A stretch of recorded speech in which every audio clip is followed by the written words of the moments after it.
Hello, welcome to the 85th edition of Drive Thru Review.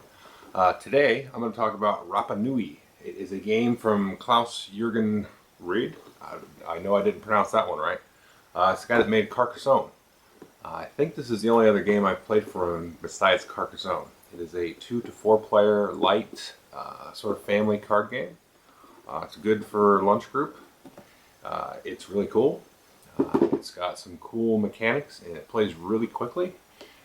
So let's just take a look at how it works and then come back and tell you a little bit more about it. Okay, there's a quick breakdown of everything that you get here. Now you've got here your sacrifice cards here.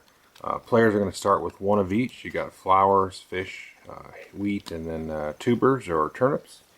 You got some wood tokens there, some victory point tokens. And then you've got a sacrifice little thingy.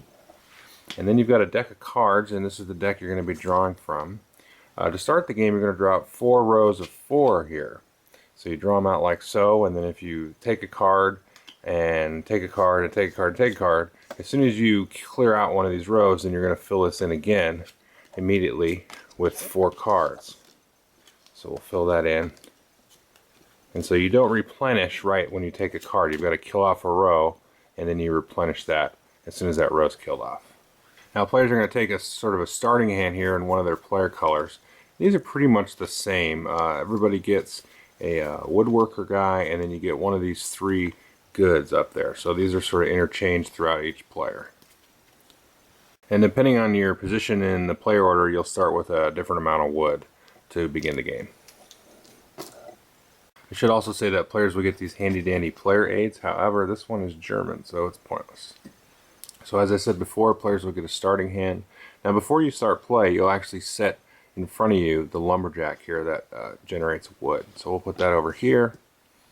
And then on a player's turn, they have the option, if they want, to buy one of these sacrifice cards.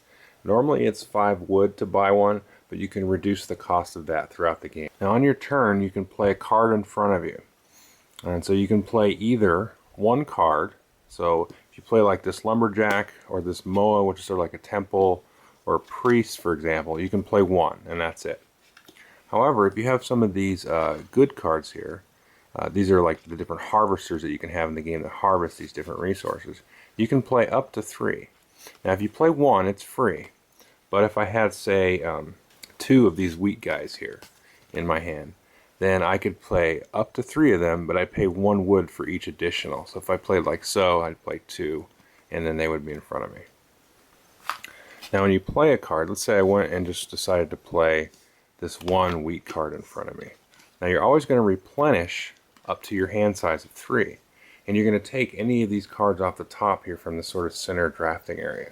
Now what I might do is I might take this priest card, and then the last revealed card is the card that you're going to quote-unquote score. You're going to generate resources based on that.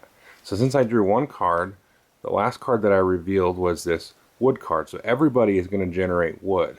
Whereas if I had taken this priest card, everybody would generate these tubers, these these turnips.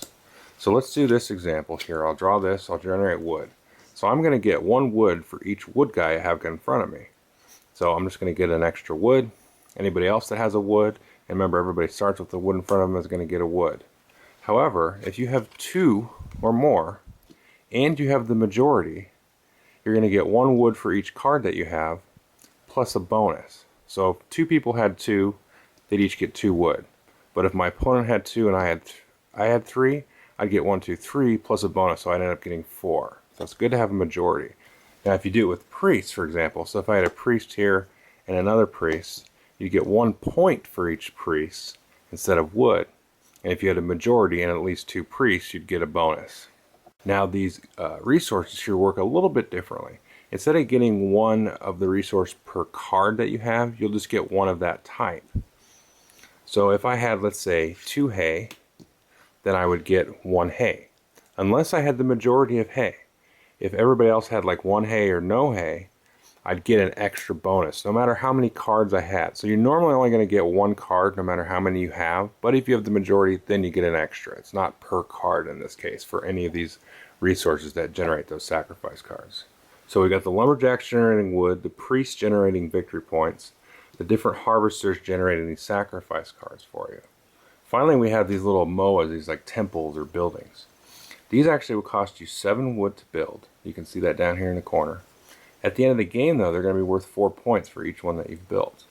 So when you build a moa, a really interesting thing happens. Now what's going to happen is, let's say I build the moa. The player to my left, he's got to take and grab, he has to take one of his sacrifice cards, and he puts it on the sacrifice dish here. And it's going to go all the way around the table. So another player may throw a fish in there, then maybe the next player throws a fish, and then it comes back to me. I'm going to take one from my hand, and I throw it in there. And say, let's say I want to do a fish, but I'm going to put mine face down. So whoever built it puts theirs face down. So through the course of the game, as people build these moas, these temples, this is going to get built up. So very simply, at the end of the game, you're going to take and add up all the points that you've got generated from your priests. Any wood that you have, for every 5 wood you have, you can turn it in and get a victory point. These are going to be worth 4 points at the end of the game.